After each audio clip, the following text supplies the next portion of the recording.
So a couple of months ago, I made the horrible mistake of playing BONELAB for the very first time. And let me tell you, let me tell you, it was one of the games of all time. In the days leading up to this game's release, I was so full of hype, I gained an extra 30 pounds. But when the game finally came out, and I got my hands on it, and I finally played it, and I was getting deeper and deeper into the game, there was this little voice in the back of my head that just kept getting louder and louder. I really need to take my meds, bro. And when I had finished the game, that voice that was at the back of my head the whole time ended up being the thought that stuck with me the most. And that thought was...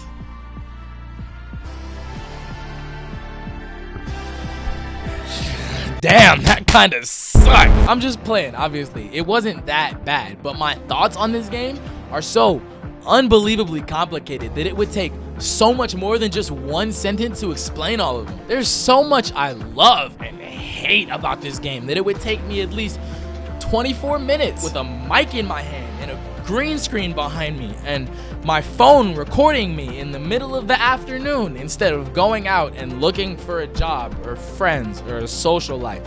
Do you see where I'm going with this? So all you need to do is just sit back, relax, get cozy, get a snack, get a drink, because today I'm gonna be explaining to you a little bit of the good, a little bit of the bad, and a little bit of the ugly. I was joking, like a lot of the ugly. Like a lot of the ugly. There's like a lot. Because ladies and gentlemen, BONELAB has a huge problem. Oh my god! Oh my god! He said the name of the video! Oh my god! Oh my god! He did! So when I started a new game and I was tying that noose around my neck in order to hang myself,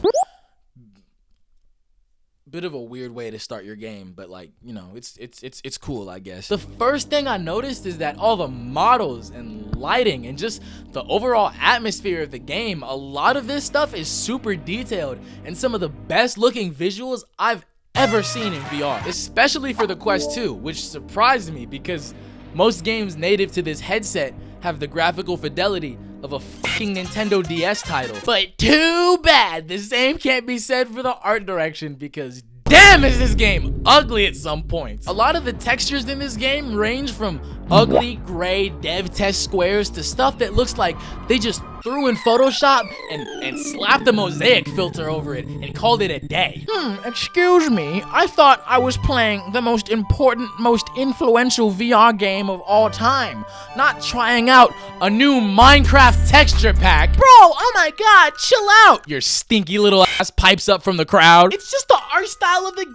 It's supposed to look like that. It's supposed to look like you're in a video game. Calm down. My rebuttal? What a butt-ass ugly art style. There are so many more visually pleasing and creative ways to display the fact that, hey little buddy, you're in a video game. Yeah, no, do not poop in the game. If you poop in the game, you poop in real life. Like, I get what they're trying to go for, but the execution just screams laziness and reeks and stinks and smells. Did you poop? I told you not to poop in the game! It's just so out of place half the time. Do you want to look photoreal, or do you want to look like a Sega Genesis game? Pick one, time is running out! Just look at something like the Tron movies, right? Boom! So full of life, so full of pizzazz. Look at how those colors pop. You can show that to almost anybody on Earth and they'll look at it and be like, oh hey, that's Tron. On the other hand, you show an average citizen a screenshot or recording of BONELAB and they'll go, is that Hello Neighbor? But one thing I think this game does a lot better than almost any other VR game, or game for that matter, is the combat. The melee combat is sublime. And I think the physics mesh perfectly well with this, making it as fun as it can be. Certain weapons needing two hands to hold and having to makes you feel like a murderous badass, bro. Personally, I could spend hours in this game just hacking and heaving and horving through bodies. Does that say something about me mentally? Probably. All the guns in this game are so simple and fun and easy to use, which makes my little gremlin baby brain so happy, because that means I can get to the blowing of heads off faster. And bro, let me tell you, it is so hard to mess up gunplay in a VR game. But when you mess it up, you mess it up hard. But luckily, this game doesn't fuck it up. And one of the first things that you get in the game is a gun. That's great. I love guns so much. Guns are so fun to play with, especially in schools. No, unacceptable. And I hate to say it, but at the same time, it feels a little too easy. It seems like ammo breeds like rabbits in this game. You are never, ever short on bullets, which immediately takes any sort of challenge or tactics that any of the gunfights in this game could have. I wanted to give guns a 10 out of 10 so bad! Like, give me a challenge, come on. I want to run out of ammo and fucking die because of it and slam my controllers against the wall. But that doesn't take away from my previous thoughts. The combat in this game is easily one of the most fun things to do. It's the only fun thing to do! One of the biggest complaints I have about this game is just how boring it is. And that can be almost entirely blamed on the level design. Most levels in this game can be completed by following 3 easy steps. Step 1, walk through an empty corridor. This is how the game starts off, right? You escape your hanging in Fantasyland and you start walking through caves and more caves and then hallways and more hallways. This is how you're gonna spend most of your time in this game. While you escape, you make your way, tearing through null bodies and shooting these guys on balls that look suspiciously similar to Rust Scientists. This is where part 2 starts. Ergo, gun a bunch of niggas down. I love murder. And here's the thing, I don't mind this part of the game at all, right? Like I said, the combat in this game is amazing, and this section isn't too long, and it's pretty straightforward. And then you get to the Bone Lab. Oh my God. It's the title of the game. Any sort of pacing that the game had at this point is completely brought to an abrupt halt when you reach this level. It does start to pick up again around the minecart section, but during my first playthrough of this game, on that exact level, I desynced out the minecart, and I had to watch in horror as the level deloaded around me, and I was faced with nothing but broken geometry, flashing lights, tracers, and colors beyond human recognition, beyond human imagination. I didn't know where I was or what was going on, but I know one thing! Bone Lab broke my mind that day. Bone Lab broke my mind that day. So naturally, I can't play that level anymore because, you know, PTSD. But anyways, this is where the third step begins. And what is the third step, you might ask? Do some dumbass puzzle that's either the most rudimentary, baby-brained fluff that a whale could figure out, or the most tedious, out of context, fuck off turtle shit that you've ever seen in your life. Most people reached the hub and had no idea how to progress. I was talking to one friend who was playing the game at the same time that I was, and he thought that the hub was the end of the game, and everything that the hub had to offer was all the content that the game had to offer. But no, unfortunately, it's not the end of the game. What you really have to do is go in and out of every single door in the hub, and once you do, a glowing orb will be sitting on top of every door. Put the quadruple A batteries into the giant generator at the top of the room. Walk even farther up the stairs to the diorama of the hub and use the joysticks on the control panel to control the diorama crane that mimics the movements of the life-size crane, and magnetize all the orbs off of the doors and put them in the little energy pipes that connect to the control panel, so you can open up the airlock on the far side of the room so you can continue the game. And let me tell you what you're thinking right now. Does this have any sort of indication or direction or pointer telling you what you're supposed to do?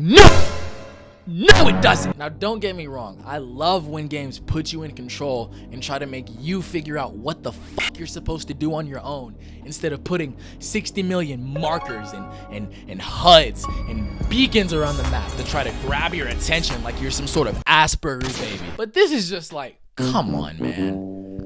Come on, dog. I know the main character doesn't talk, but you couldn't have put like a sign on the wall that's like, try to get out! I don't know. I wasn't expecting a Rockstar Games level of open world and detail to be syringed into this game, but those 3 steps for a large majority of the game is the gameplay cycle. Every level in this game just feels hollow and unfinished and gives an unsettling feeling, like being in a Gmod world by yourself. But if that was the point, then congratulations, guys.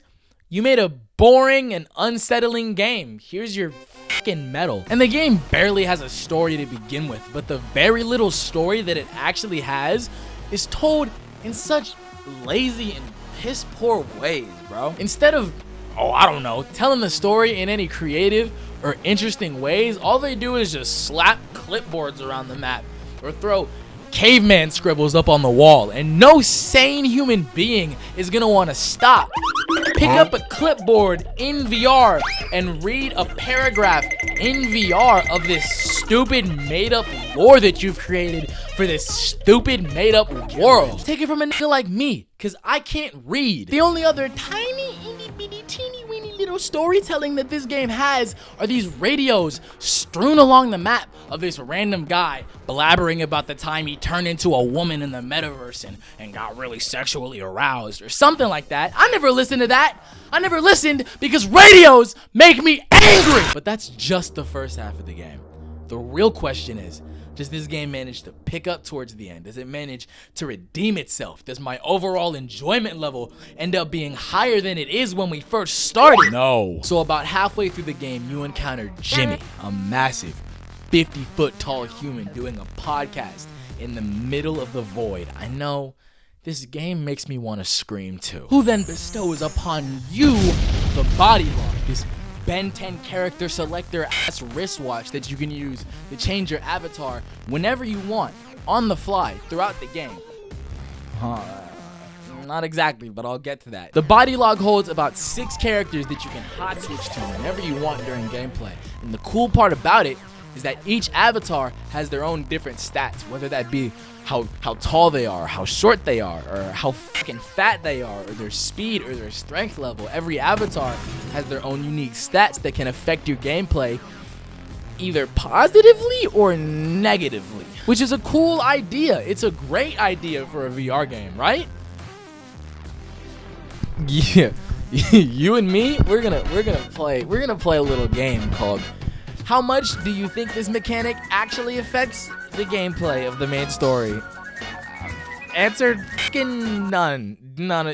It sucks. You're only allowed to freely use this mechanic during like the last 2 levels of the game, so it doesn't even matter anymore. For the other 6 whole levels that you have this thing equipped for, it only lets you play dumbass tutorial levels that nobody cares about and are stupid and are dumb, and I don't like them. And these levels suck, dude. Street Puncher, the first one, is the only good out of the bunch and is probably the best level of the game, only because you get to go around a city street beating the shit out of police officers. Magma Gate is okay. You play as this big fucking guy, and it's essentially just a tower defense level. You have to protect the tower from skeletons and nobodies and shit. And because the dude is super strong, it's actually kind of fun to just pick them up and throw them off the bridge like they're children. Monogon Motorway is cool if your fucking cart doesn't flip over. Moonbase just has music that digs into your ear like a parasite, and you want it to stop. You want to get out, but you can't because the level is so big and boring and you don't know where to go, and there's low gravity, and you're already playing this tiny little cat dude. I don't want to be a stupid little fucking hairless cat that already makes you slow, so it's just a drag trying to get through this level. Oh my god, Pillar Climb made me want to kill myself! Pillar Climb is a bit of an interesting level because in the day 1 build of this game, the gimmick of this level is that your avatar would constantly be changing as you were trying to climb up this tall ass pillar. Everyone hated it. I mean, everybody who played this level complained about it. Stress Level 0 was getting so many complaints that they actually decided to update the game and make it so you only stayed the one character that you were given throughout the level, which is cool, you know. It shows that they have an ounce of respect for the community. But playing this level now, I kind of wish they just kept it like it was, because once again, you start to realize how boring of a level this is. All you do is jump, pull, jump, pull, jump. I'm climbing. I'm pillar climbing. Can't you tell? Sprint bridge sucks. This level is based entirely around parkour. So let me tell you why the parkour levels in this game, FSDD, fucking suck, donkey dick. See, the way other VR games would render your body is they don't. The only things that they would render are your hands, which move relative as to where your controllers are moving in the IRL space. Usually they don't have collision detection either. The way BONELAB does it is that everything from your head all the way down to your stinky little feet are rendered and have collision detection, which means they can touch and hit and rub up against fucking everything. And it sucks when you're trying to pull yourself onto something and your leg gets caught on like an invisible pixel and you just get knocked all the way back down to the floor. It's like a 50-50 chance as to whether or not the game is gonna say, oh my god, congratulations, you made it to the top, you did it. Or, no, get back down there and try again, stupid bitch. It just seems like they could have done so much more with this section of the game instead of having these dumb ass tutorial levels, bro. It would have been more fun to have some levels where you're forced to change back and forth in between a bunch of random avatars in rapid succession in order to stay alive or get through an obstacle course or kill a bunch of guys, the most fun part of this game. Don't worry though, the game doesn't last much longer after this. In fact, it ends so quickly, you're kind of just sat there after it ends wondering,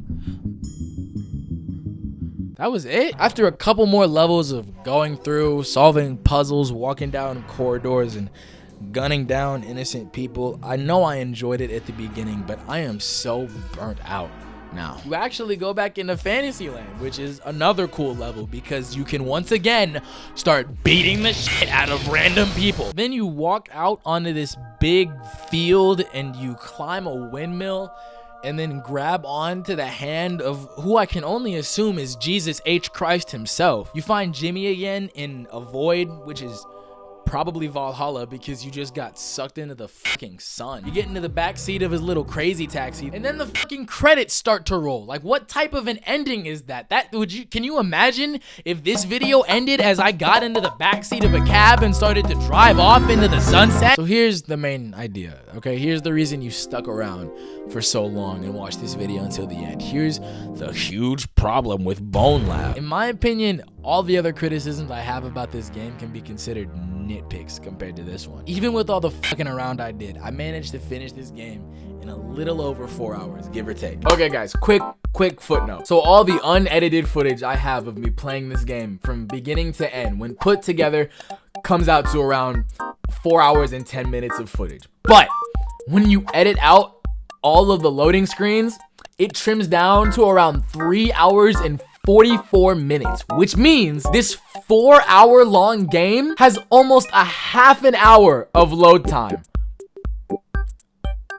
which is a problem in case you couldn't tell. This game's predecessor, Boneworks, was over 15 hours longer than this, and this game costs $40. And I'm not good at math, but I know that costs more than 2. The thing is, I wouldn't have a problem with how little content there is in this game if they didn't hype it up like it was gonna be some monumental flagship influential title that was gonna put VR on the map in the eyes of the mainstream, when all they did was just release Gmod 2 at 4 times the price. Gmod used to be free at one point. Did you guys know that?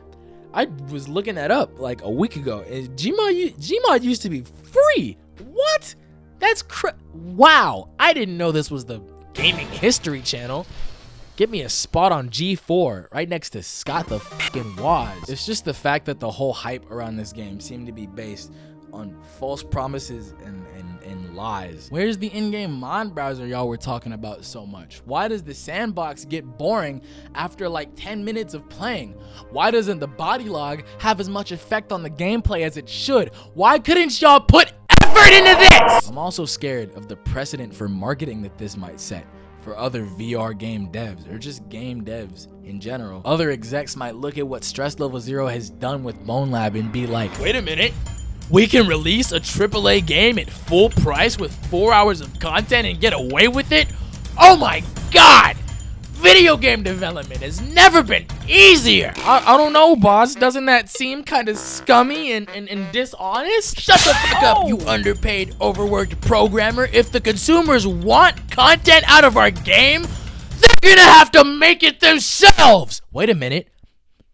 That could be part of our marketing. Oh, boss, I don't know. I don't like the sound of this. What did I tell you about talking out of term? Now, if you excuse me. It's 9 a.m. and I haven't sexually harassed any of our female coworkers yet, so if you excuse me, I'll be on my way. Oh, it's so tough working at Activision. And obviously what everyone was excited about were the mods and how they would affect the legacy of the game. But it just kind of feels like a cop-out to be like, oh, people are gonna make our content for us? We don't really have to do shit, do we? Yeah, the mods are gonna be great. The mods are gonna be fantastic. Cool, I don't doubt that. But I don't understand why you couldn't have just delivered a stellar game on its own, by itself, without all the pressure of that. I mean, it's already the norm to see AAA developers release buggy, broken, unfinished builds of their games. So who's to say this won't become the norm? And I think it's hard to say that developers won't take notice when you realize that this game made over $1 million in the first hour of it being released. On the Oculus store alone, trust me, they've noticed. They're peering over their fences like nosy neighbors. I just think more people should be talking about this and should be holding Stress Level Zero, who usually makes really good VR games, accountable. Y'all remember Duck Season? That shit was cool as fuck. It had like 10 endings. It was really fun. It had a ton of side content. Probably more side content than BONELAB has as main content. Look, I'm not telling y'all to go back and start making the same type of games you were making 6 years ago. Because as a content creator who's constantly trying to change and evolve not only my content, but myself as a person, I know how irritating being told that constantly can sound. But y'all don't need to keep making these influential, game-changing titles and then falling back on false promises and lies when you can't deliver on said influential and game-changing titles. Y'all don't need to keep trying to make the next Half-Life when it doesn't even seem like y'all know what made Half-Life good in the first place. Because when you try to do that, and you end up with a game like BONELAB, full of empty promises, bad execution, and damn near devoid of any overall fun, that's a huge problem.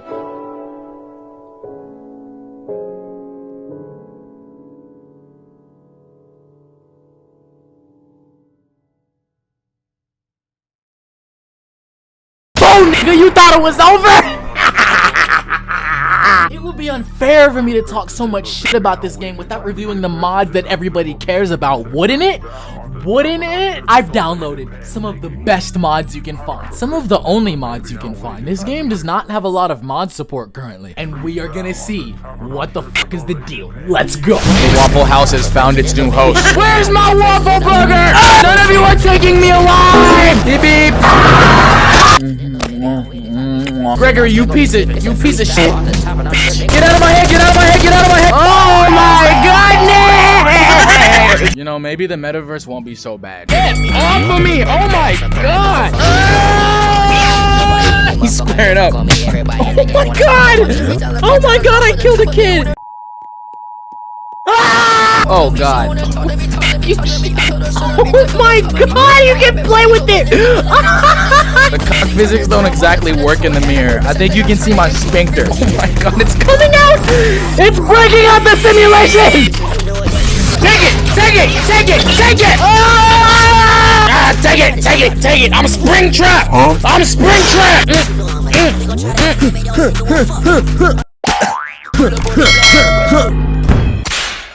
Michael Jackson! Bro, do y'all mind?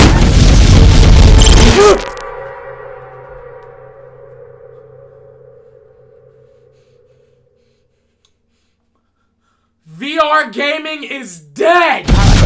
Oh baby, I'm with it. If I meet the president, I'm still gonna be sipping. It's a freestyle off the top and I'm tripping. They gon' lace his pants, nigga, he leaving itching. All this shit that we got, bitch, we got out the must. 2, 2, 3, 5, 5, 6, we ain't doing no toss. You keep looking at me, he gon' be in some trouble. You keep looking at me, then I'm popping this bubble. Gregory, you're my human shield. Gregory! Gregory!